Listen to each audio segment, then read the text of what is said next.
पिछले एपिसोड में हमने देखा था कि सम्राट की नजर जैसे ही उस कार्ड पर पड़ती है तो वो पूरे गुस्से से भर जाता है। आंखों से अंगारे बरसने लगता है, इतना कि जैसे वो अपने आंखों से ही सबको जलाकर भस्म कर देगा। गुस्से से भरा हुआ वो अपने हाथों की मुट्ठी कसते हुए बोला, रणवीर सिंह। वो जोर से चिल्ला पड़ता है। अगले ही पल वो गाड़ी में बैठता है। गाड़ी वहां से निकल जाती है। रोहन उसे आवाज लगाता रह जाता है, पर तब तक सम्राट काफी दूर निकल गया था। रोहन मन ही मन अब पता नहीं सर गुस्से में क्या करेंगे। वो फौरन दूसरी गाड़ी में बैठ जाता है और सम्राट का पीछा करने लगता है। साथ साथ उसने अपने आदमियों को फोन कर दिया था कि जल्दी से जल्दी रणवीर सिंह की हवेली पर पहुंच जाए।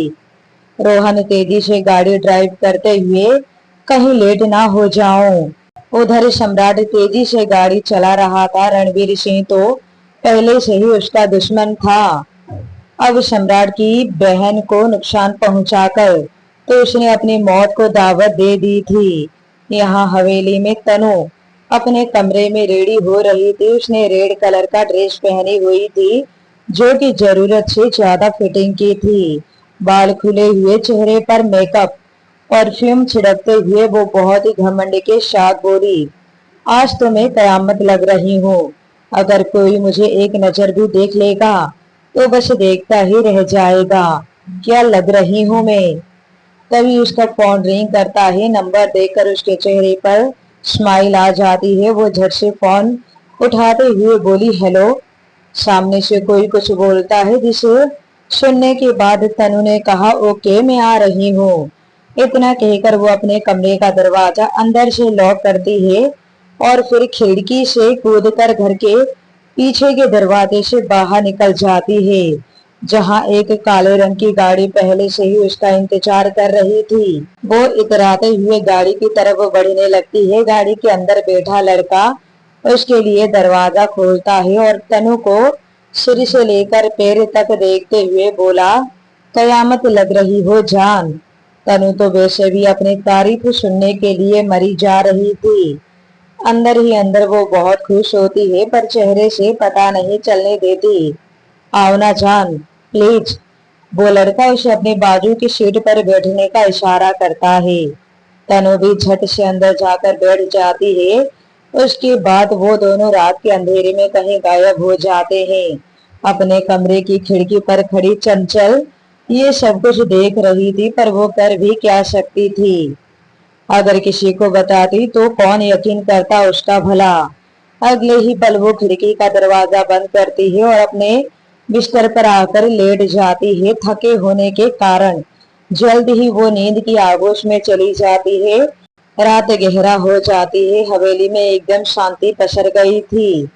सभी लोग अपने अपने कमरे में थे। रणवीर सिंह जी अपने कमरे में इधर से उधर टहलते हुए मन ही मन, आखिर सम्राट की बहन के साथ ऐसा कौन कर सकता है।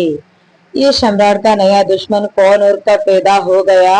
हवेली के दरवाजे पर पहरेदार की भी आंख लग चुकी थी कि तभी वहीं किसी आंधी की तरह सम्राट आ पहुंचता है और दरवाजा तोड़ते हुए सीधा घर के अंदर।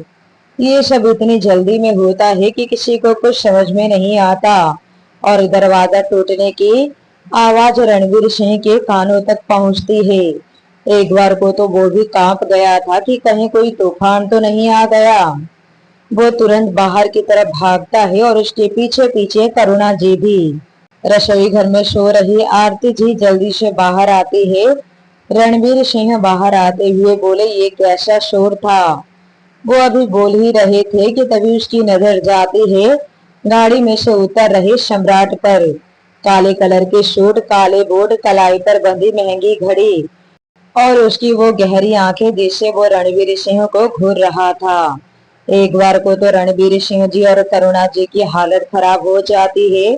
दोनों ऐसे हो जाते हैं जैसे साक्षात यमराज को देख लिया हो। सम्राट रणवीर सिंह की तरफ लपकता है और अगले ही पल उसका गला दबाते हुए बोला, हम दोनों की दुश्मनी में मेरी बहन को तूने लाकर बीच में अच्छा नहीं किया। इस हद तक तो गिर जाएगा कि मेरी प्यारी बहन के साथ ये सब बहुत गलत किया तूने, बहुत गलत। वो लगातार उसका गला दबाते हुए बोल रहा था। रणवीर सिंह की हालत खराब हो रही थी। वो खुद को बचाने के लिए इधर उधर अपने हाथ पैर फेंक रहा था, लेकिन सम्राट था कि जो उसे छोड़ ही नहीं रहा था। यहाँ तक कि उसके सांसें रुकने की कगार पर थी, उसकी आंखें बाहर आ गई थी। ये देखकर करुणा जी एकदम से शोर मचाने लगती है। जल्दी से लकड़ी का एक डंडा लाकर सम्राट को मारते हुए बोली, छोड़ छोड़ मेरे पति को, जानवर कहीं के। अरे कोई तो बचाओ। ये सुनकर तनु के मम्मी पापा भी जल्दी से कमरे से बाहर निकलते हैं। यहाँ तक कि चंचल भी नींद से जाग जाती है।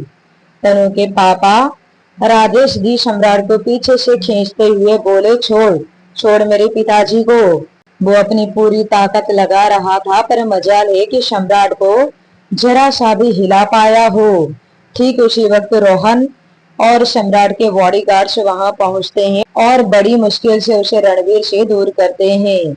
रणवीर सिंह जी धड़ाम से नीचे गिर जाते हैं, हाँफने लगते हैं। करुणा जी जल्दी से आकर उसको संभालते हैं। अगले ही पल राजेश सम्राट का कॉलर पकड़ते हुए बोला, तेरी हिम्मत कैसे हुई हमारे घर में आने की, मेरे पिताजी को हाथ लगाने की हिम्मत कैसे हुई तेरी। सम्राट बीच में ही उसे दूर धकेलते हुए बोला, चुप, एकदम चुप। सम्राट सिंह राठौड़ बेवजह कुछ नहीं करता। अब तक रणवीर सिंह ने खुद को संभाल लिया था। अगले ही पल वो उठता है और सम्राट पर गरजते हुए बोलता है, सम्राट ये क्या हरकत है, हमारे घर में आकर हम पर जोर दिखा रहे हो, जान प्यारी नहीं है क्या अपनी। और अगर इतना ही मरने का शौक चढ़ा है तो पहले बता देता, फिर तेरा स्वागत मैं खुद अपने हाथों से करता। उसकी बातें सम्राट को और भी गुस्सा दिला रही थी।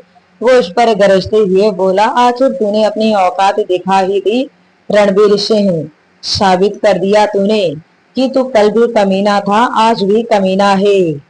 सम्राट अपने जुबान को लगाम दे, वरना। राजेश ने ये कहते हुए दीवार पर टंगी बंदूक को उतारते हुए सम्राट को देख रहा था। सम्राट को कोई फर्क नहीं पड़ रहा था। वो अपनी जलती हुई निगाहों से रणवीर सिंह की तरफ देखते हुए बोला, तेरी दुश्मनी मुझसे थी ना, तो मुझसे बदला लेता, मेरे साथ जो करना था करता, पर मेरी बहन को इन सब में शामिल करके तूने बहुत गलत किया, बहुत गलत।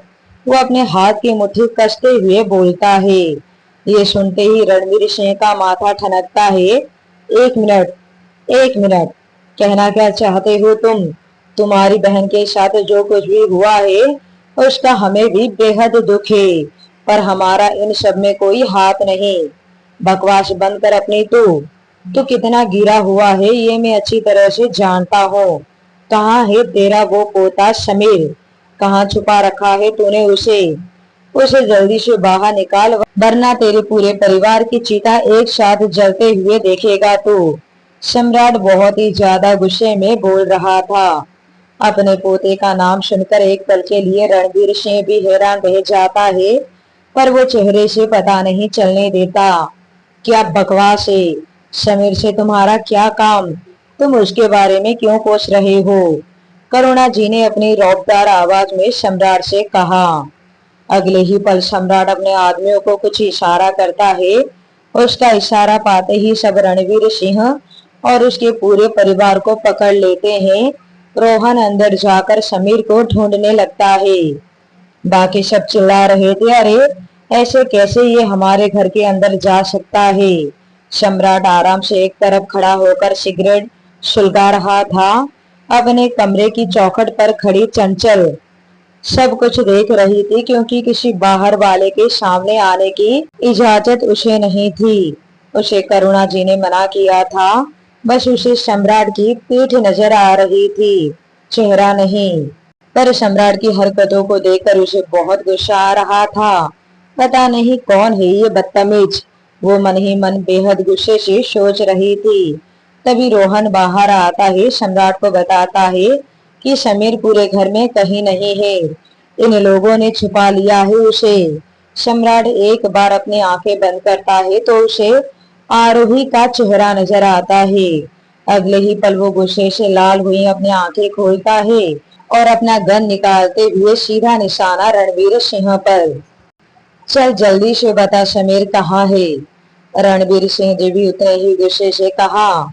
इन छोटे मोटे खिलौनों से नहीं डरता रणवीर सिंह, और रही बात समीर की तो वो वही है जहां उसे होना चाहिए।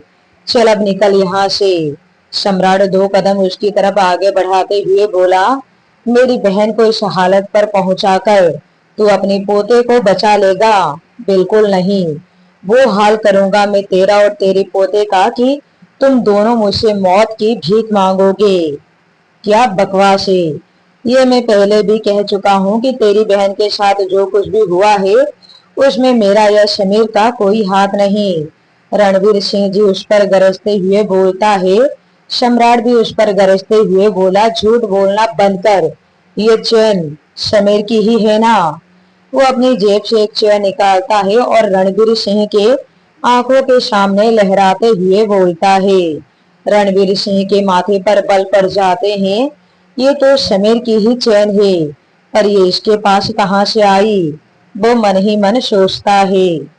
सम्राट उसके चेहरे पर आने वाले भावों को देखकर समझ गया था कि ये क्या सोच रहा है। क्या हुआ?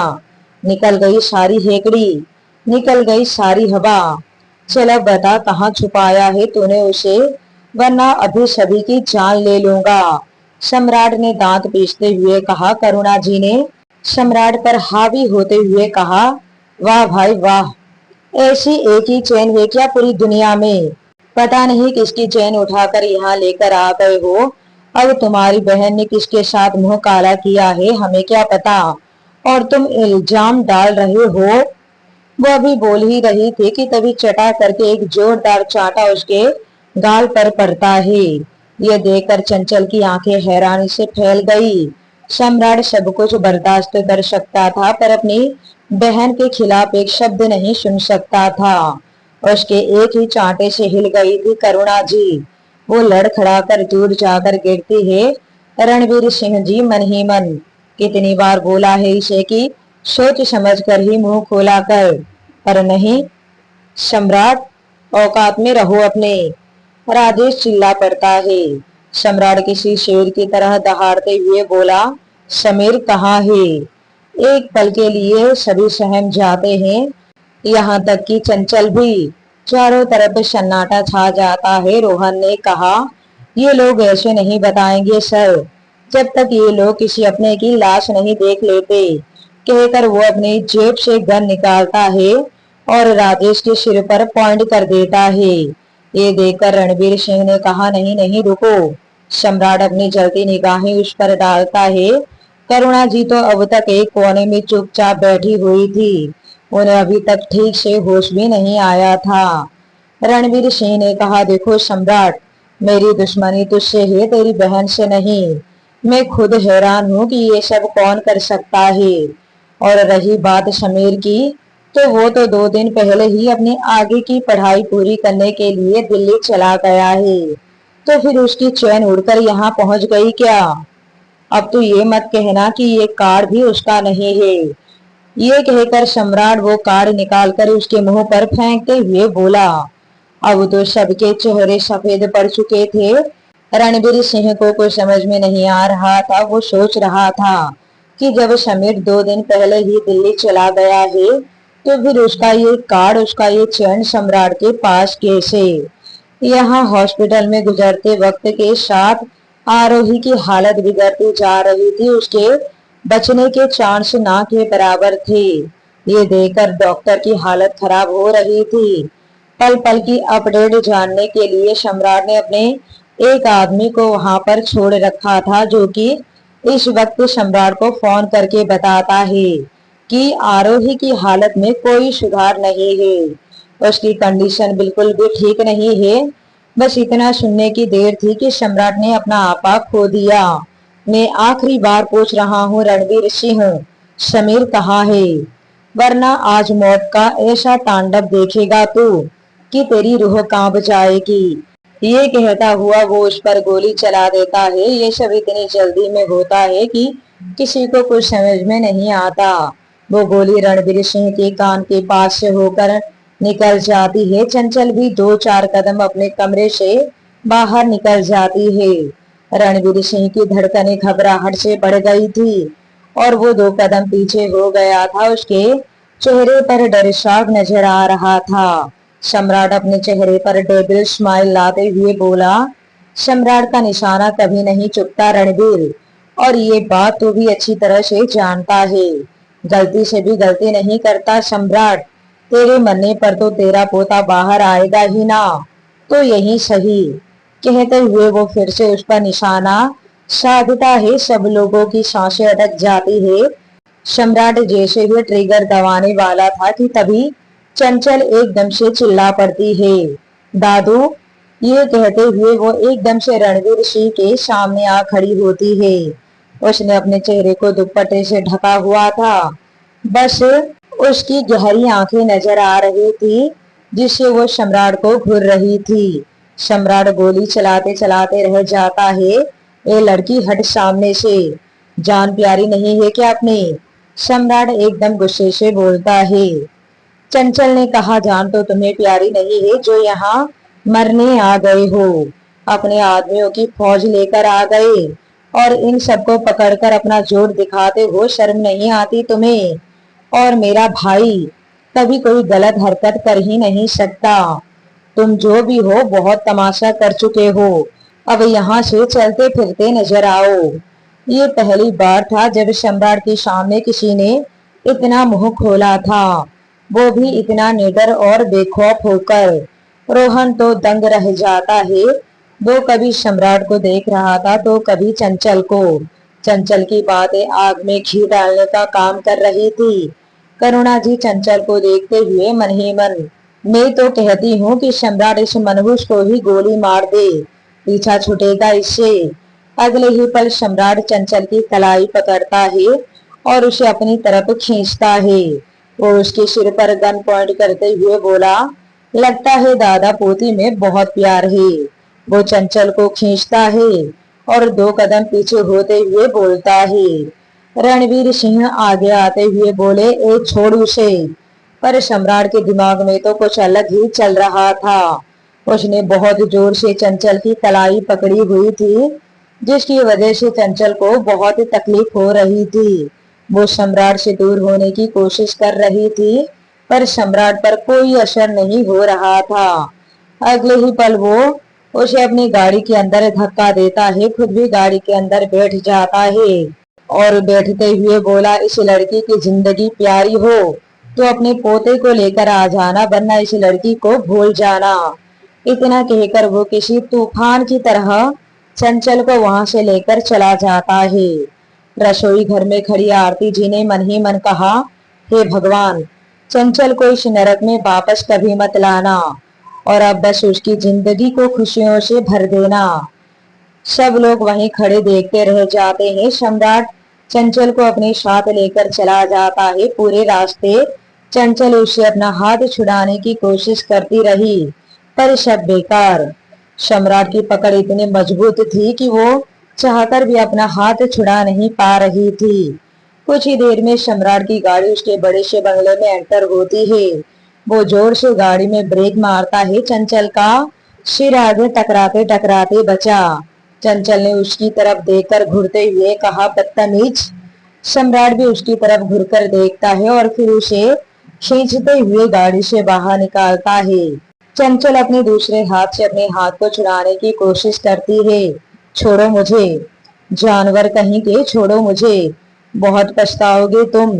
चंचल के नाजुक हाथों का वार सम्राट के फौलाद जैसे शरीर पर कुछ असर नहीं हो रहा था। वो उसे खींचते हुए एक कमरे में लेकर जाता है और उसे कमरे में धक्का देते हुए बोला, सुनो लड़की, मुझे तुमसे कोई मतलब नहीं। जब तक तेरा भाई मुझे नहीं मिल जाता तब तक तुम यहीं रहोगी। कहता हुआ वो एक सिगरेट जलाकर अपने होठों पर रखता है। इससे पहले कि वो कमरे से बाहर निकल जाता उससे पहले ही चंचल टेबल पर रखा फूलदान उठाकर उसके सिर पर मारते हुए बोली, तुम मुझे कैद करके रखोगे और मैं तुम्हारी बात मान लूंगी? बिल्कुल नहीं, मेरे दादू तुम्हें छोड़ेंगे नहीं। जान ले लेंगे तुम्हारी। चंचल उसकी आंखों में आंखें डालकर बोलती है। सम्राट के माथे से खून की एक धारा बह जाती है, जिसे अपने हाथों से साफ करते हुए वो बोला, ए लड़की चुप, चुप रहोगी तो जिंदा रहोगी, वरना वरना वरना क्या? चंचल ने बेखौफ होकर कहा। अब आगे की कहानी को सुनने के लिए बने रहिए नफरत भरी मोहब्बत कहानी पर।